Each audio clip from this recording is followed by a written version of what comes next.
Bonsoir, merci d'être avec nous pour cette première édition complète de la soirée sur Al-Oula. Voici les titres de l'actualité.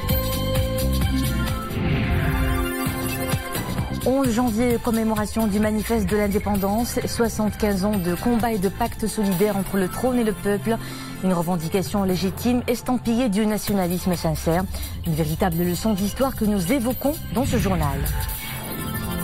Provocation du Polisario dans la zone tampon de Guelgueret et à l'est du dispositif de défense du Sahara marocain. Le Maroc saisit le Conseil de sécurité. Dans 2 lettres, le Royaume condamne vigoureusement des actes déstabilisateurs. Vive émotion à Rabat où un hommage posthume est rendu à la mémoire des 2 touristes scandinaves tués à Imlil, une initiative du CNDH en présence de personnalités religieuses. C'est une leçon d'histoire que nous commémorons ce vendredi 11 janvier, le 75e anniversaire de la présentation du manifeste de l'indépendance. En cette occasion, Sa Majesté le roi Mohammed VI a bien voulu accorder sa grâce à 783 personnes condamnées par différents tribunaux du royaume. Elles se répartissent comme suit.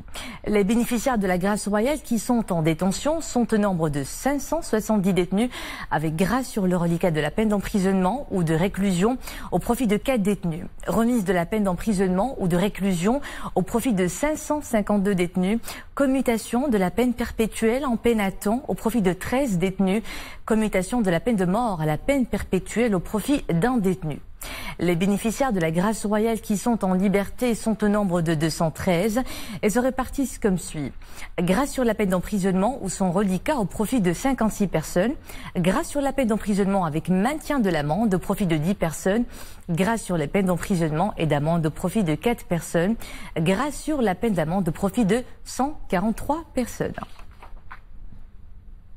Évocation maintenant de cette page phare de notre histoire, comme ce jour en 1944, 67 Marocains, des nationalistes en parfaite coordination avec feu Sa Majesté Mohammed V, ont signé et présenté le manifeste de l'indépendance, un document qui réclamait ouvertement pour la première fois l'indépendance du royaume dans son intégrité territoriale et donc la fin du protectorat.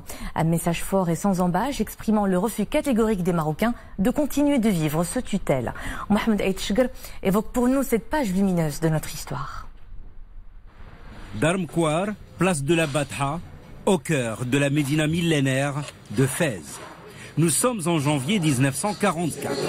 67 membres du mouvement national, dont une femme, procèdent à la signature du manifeste de l'indépendance qui sera remis le même mois aux autorités coloniales et aux représentations de 3 puissances, États-Unis, Grande-Bretagne et ex-Union soviétique. Le manifeste avait préalablement reçu l'approbation du sultan Sidi Mohammed Ben Youssef, Sa Majesté le roi Mohammed V. Bien avant la présentation du manifeste de l'indépendance, feu Sa Majesté Mohammed V, père de la nation et héros de la libération, n'avait de cesse d'éveiller le sens de résistance des Marocains et de définir ses objectifs. Le défunt souverain avait en effet saisi la tenue de la conférence d'Anfa en janvier 1943 pour inscrire la question de l'indépendance du Maroc à l'ordre du jour, mettant en valeur la participation effective des soldats marocains aux côtés des Alliés. Un an plus tard, le 11 janvier 1944, le manifeste de l'indépendance exprimait le refus catégorique de tous les Marocains de continuer à vivre sous tutelle. Le manifeste comportait en particulier des revendications relatives à la politique générale, dont le recouvrement de l'indépendance sous la conduite du souverain, le sultan Sidi Mohammed Ben Youssef, et les démarches entreprises auprès des pays concernés dans le but de concrétiser et de traduire dans les faits cette revendication légitime. Les signataires réclamaient la fin du protectorat et l'accès du royaume à l'indépendance dans son intégrité territoriale sous l'égide de feu Sa Majesté Mohammed V.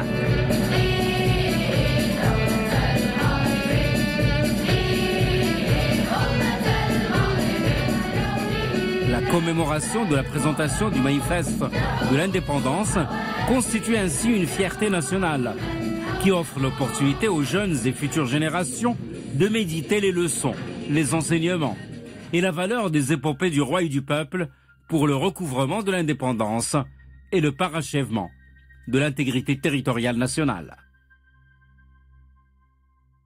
À la une de l'actualité également, le Maroc saisit le Conseil de sécurité et le secrétaire général des Nations Unies au sujet des violations et des provocations du Polisario dans la zone tampon de Guerguerat, ainsi qu'à l'est du dispositif de défense au Sahara marocain.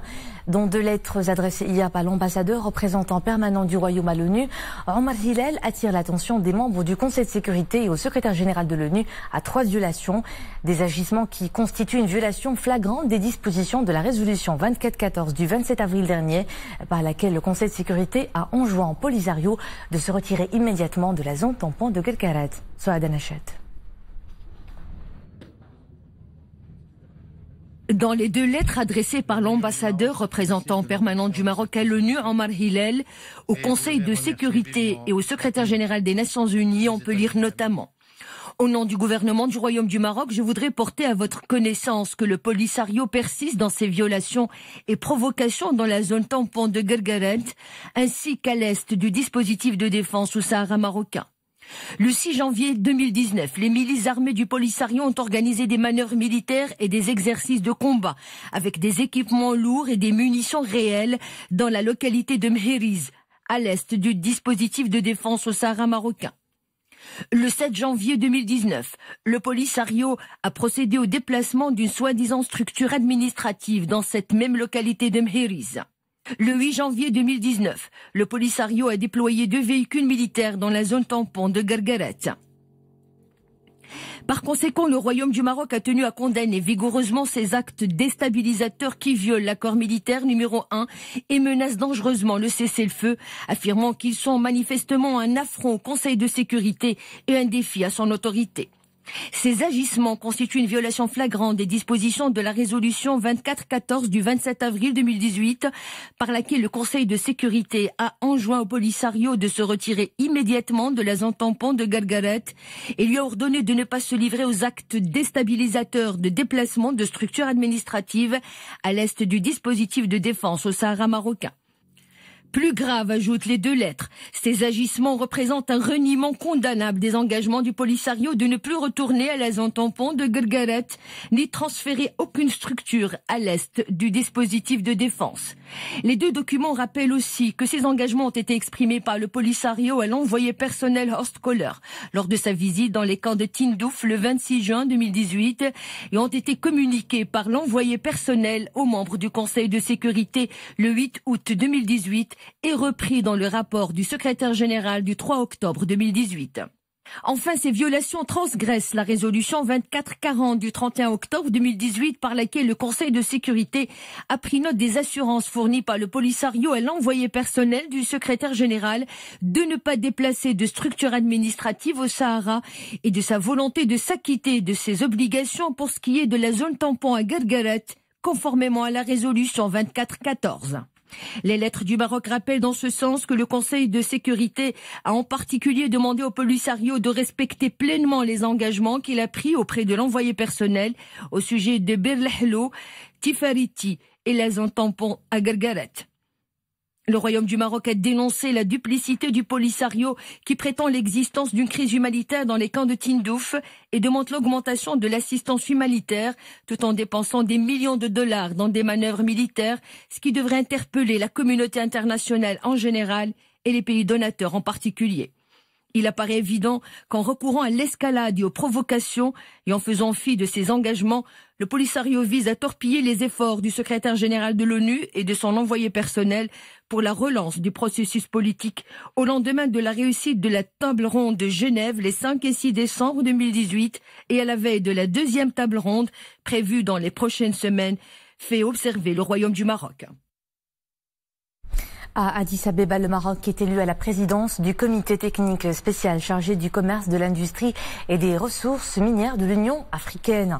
Cette présidence est effective dès aujourd'hui en la personne du secrétaire d'État chargé du commerce extérieur Al-Qiyad Drhem, une élection qui intervient aux travaux de la deuxième réunion ordinaire de ce comité. À présent, notre escale de l'actualité étrangère. La coalition internationale dirigée par les États-Unis en Syrie annonce le retrait de ses troupes du pays sans plus de précision. Cette annonce intervient moins d'un mois après l'annonce par le président américain Donald Trump du retrait de quelques 2000 soldats américains. Et ce retrait a bel et bien commencé sur le terrain, selon l'Observatoire syrien des droits de l'homme. Des forces américaines se sont retirées hier soir de la base militaire de Rmélan dans la province de Hassaké, dans l'Est. La situation en République démocratique du Congo reste relativement calme au lendemain de l'annonce des résultats provisoires de l'élection présidentielle du 30 décembre.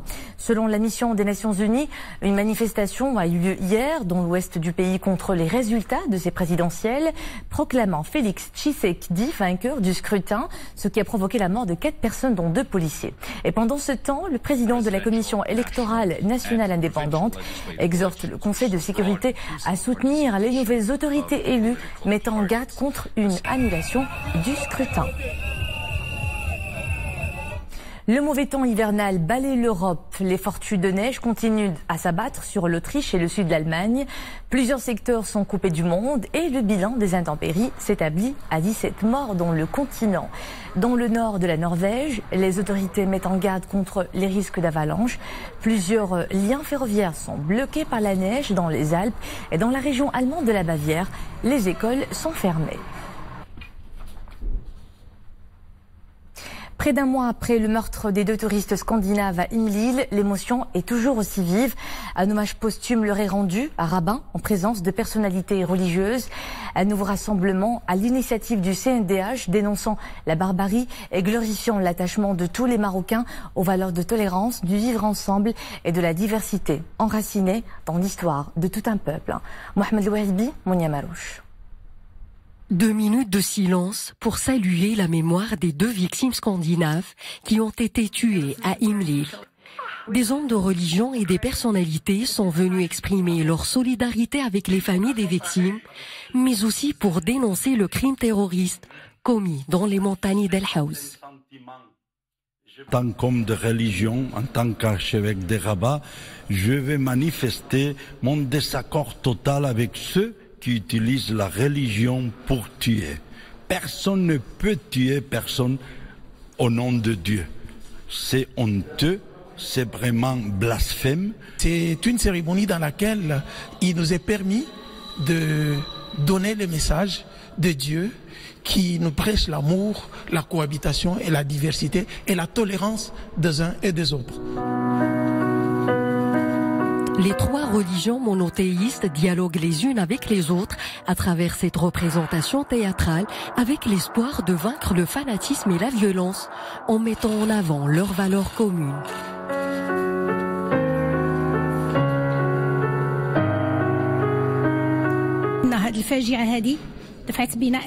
Le royaume a toujours été une terre de paix et de coexistence pour toutes les cultures et les religions.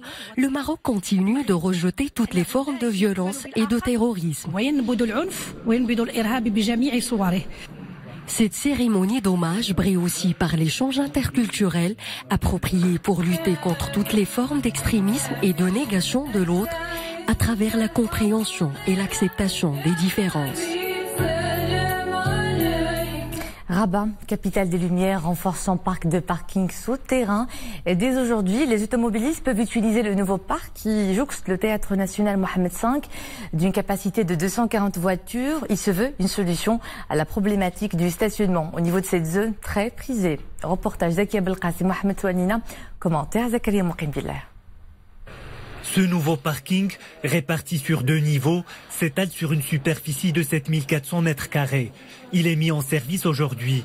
Jouxtant le théâtre Mohamed V, ce parking permettra de faciliter l'accès à cette institution culturelle. Ce parking est d'une capacité de 240 places. Il bénéficie d'une position en plein centre-ville. Le parking est pratique aussi bien pour les visiteurs de Rabat que pour le public du théâtre ou les gens qui affluent vers les administrations adjacentes. Réalisé selon des standards de qualité, ce parking a nécessité un investissement de 35 millions de dirhams.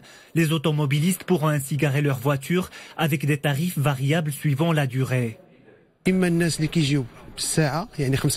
Il y a plusieurs formules de paiement. Le tarif est de 5 dirhams l'heure. Il augmente en fonction de la durée. Il y a aussi des formules pour les résidents ou des abonnements. Nous avons essayé de respecter les spécificités de chaque catégorie. Le parking de la Place des Arts est l'un des parkings souterrains réalisés dans le cadre du programme Rabat Ville Lumière. D'autres projets sont prévus au niveau des places Bab el-Had, Bab Chella ou encore au quartier Agdel. La vie en une nuit, c'est le défi relevé et réussi de Rachida Ouakdi.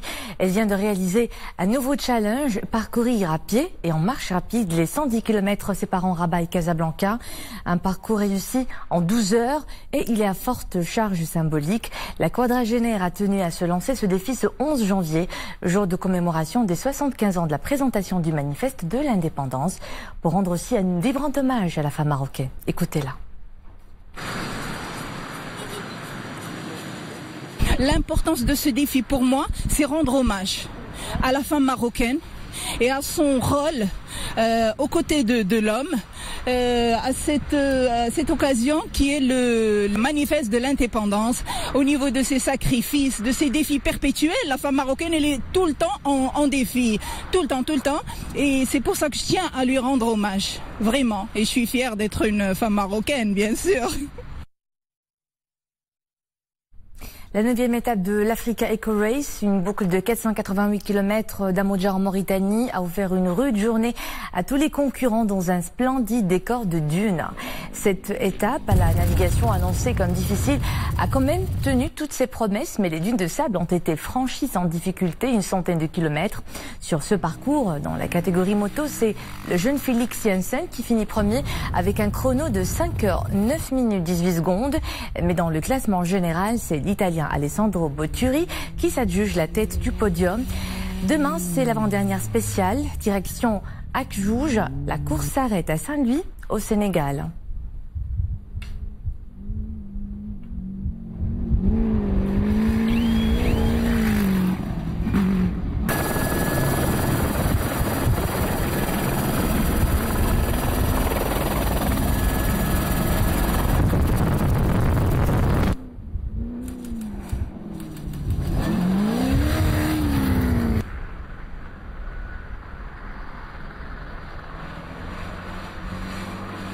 Et c'était la dernière escale de cette édition. Merci à vous de nous suivre. L'info est de retour à 20h30 en compagnie de Marie Melaufir. Passez une agréable soirée.